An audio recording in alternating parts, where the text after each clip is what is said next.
Welcome to All Sorts Podcast, the show that dives deep, into the most fascinating parts of history and current events. Yeah. And today, I'm excited for this one. we are tackling a topic that is both complex and really disturbing, actually. Yeah. Joseph Kony and the Lord's Resistance Army, better known as the LRA. The LRA. So we've got our Wikipedia research handy for this one, a really insightful academic article, too. Right. And we are ready to unpack this whole story. Yeah.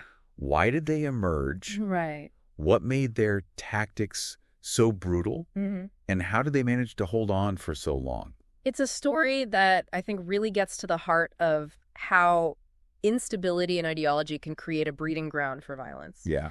And you can't understand the LRA's reign of terror without understanding the historical context of northern Uganda and South Sudan. Exactly. It's not like the LRA just appeared out of thin air, right? Yeah.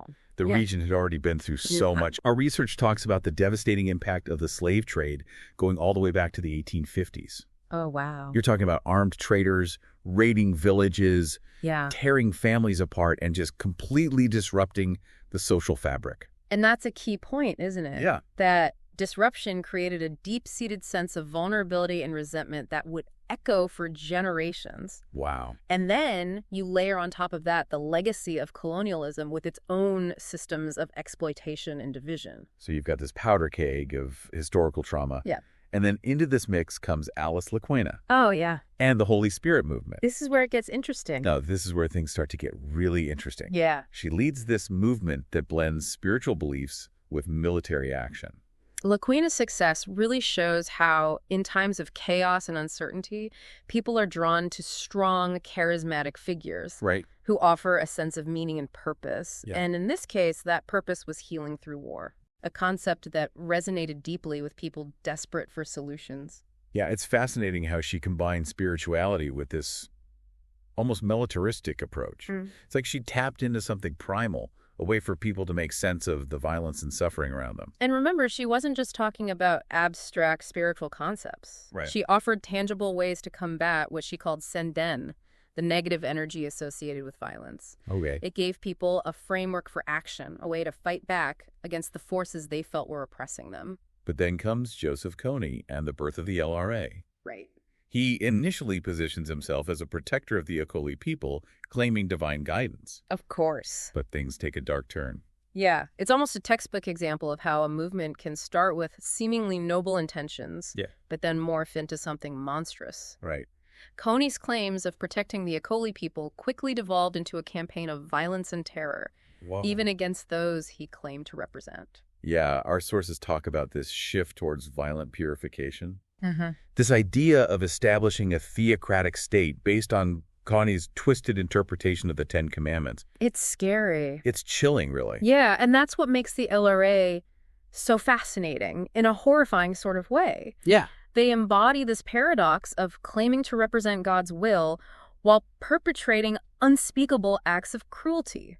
It's crazy. It raises the question, how could someone reconcile such stark contradictions? It's almost like a case study in the dangers of blind faith and unchecked power. Yeah. And the LRA's tactics were truly brutal. Brutal. They relied heavily on child soldiers, abducting them from their families and forcing them to participate in acts of unimaginable violence. That use of child soldiers wasn't just about boosting their numbers. Right. It was a calculated strategy to break down traditional social structures and instill terror. Wow. Imagine being forced to betray your own community, to commit atrocities against your own people. Yeah. It's a level of psychological manipulation that's hard to fathom. That's unbelievable. Yeah. It's really hard to comprehend. Yeah, it is. And that brutality, it extended beyond the use of child soldiers. Right. The LRA became notorious for their horrific tactics, things like mutilation and mass killings. They wanted to not just defeat their enemies, but to completely break their spirit. Yeah. Our research describes this practice of cutting off victims' lips.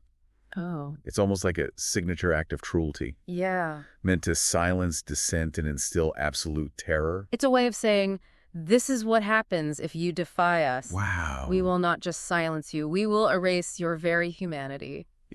It's dehumanizing, both for the victims and for the perpetrators. Yeah, it's hard to even wrap your head around the level of depravity. Yeah.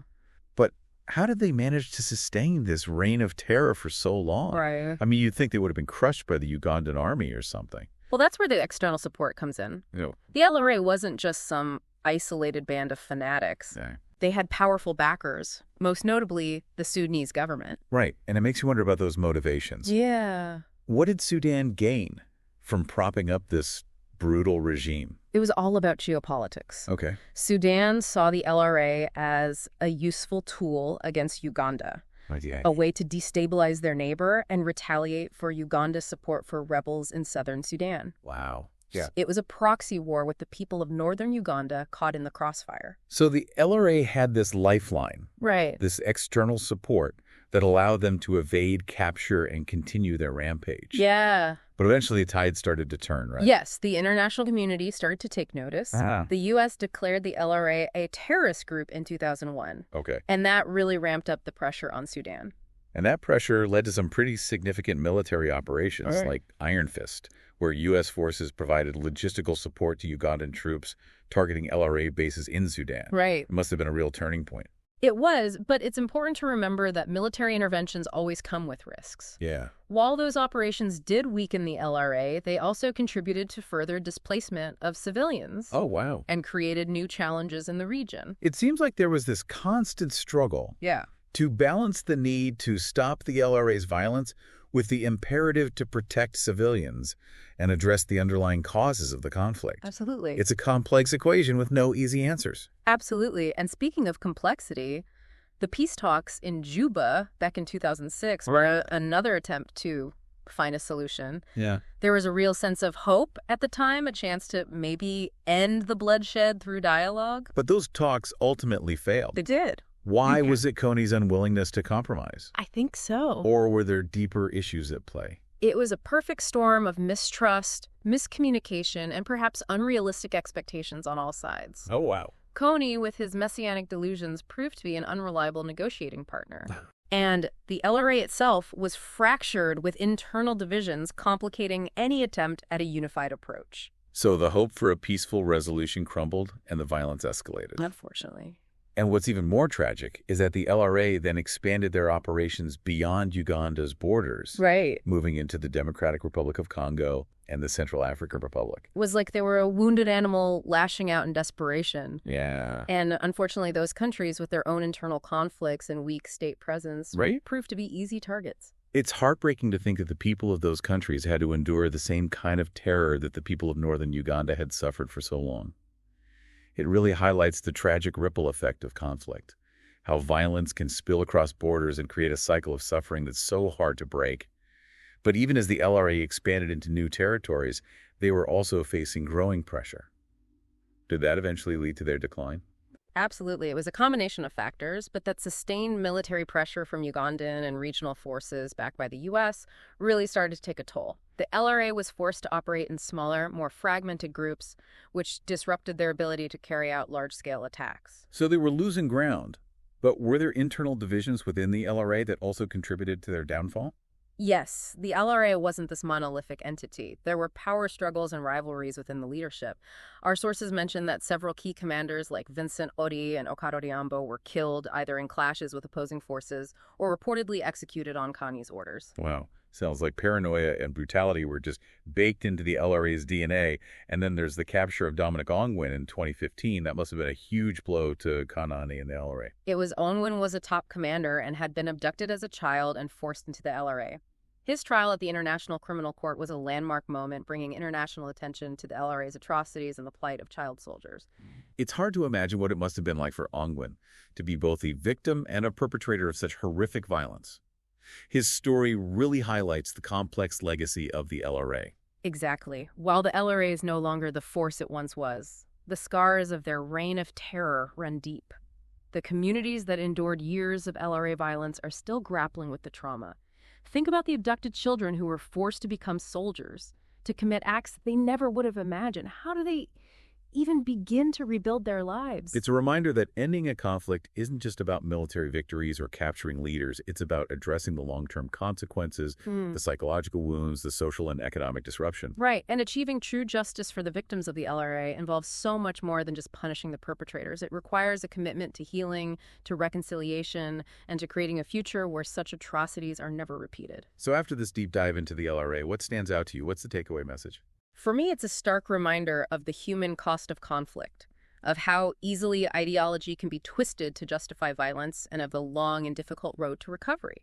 It's a story that challenges us to confront some uncomfortable truths about human nature, about power, and about the ways in which we respond to fear and uncertainty. What are your thoughts on this? What resonates with you most about the LRA's legacy? It makes me reflect on the resilience of the human spirit, even in the face of unimaginable suffering.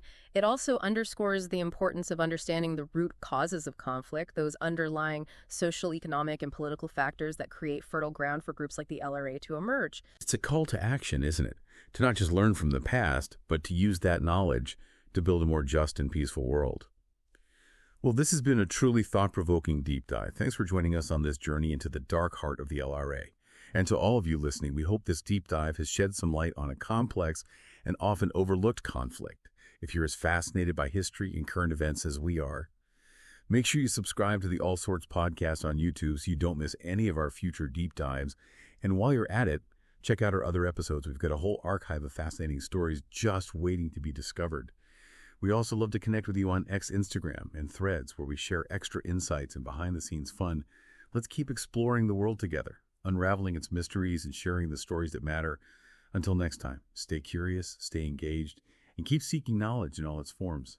It's out there waiting to be discovered, and the All Sorts podcast is here to guide you every step of the way.